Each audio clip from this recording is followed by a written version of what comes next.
দেশকে উন্নয়নের পথে নিয়ে যেতে ঝুঁকি নিতে হয়, সেই সাথে থাকতে হয় সাহস, যেটি প্রধানমন্ত্রী শেখ হাসিনা করে দেখিয়েছেন বলে মন্তব্য করেছেন পরিকল্পনা মন্ত্রী এম এ মান্নান। সকালে রাজধানীর এক হোটেলে বাজেট পরবর্তী আলোচনায় একথা বলেন তিনি। ডেভেলপমেন্ট করতে লাগে, ঝুঁকি নিতে হয়, সাহস লাগে।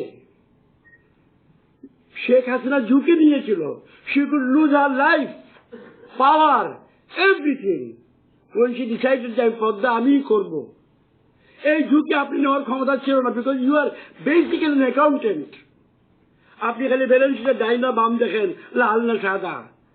রাত্রে ঘুমাবার সময় ব্যালেন্স শিট ঠিক হলে আপনি আরামে ঘুমান। শেখ হাসিনা ব্যালেন্স শিট দেখেন না। আমি আপনাকে বলি, when she declared she would do Padma by herself, আমার হাত পা কাঁপছে ভয়ে, মনে মনে। পারবে তো? কিভাবে পারবে এটা? আমার মনে সংশয় ছিল, আমি স্বীকার করি এটা।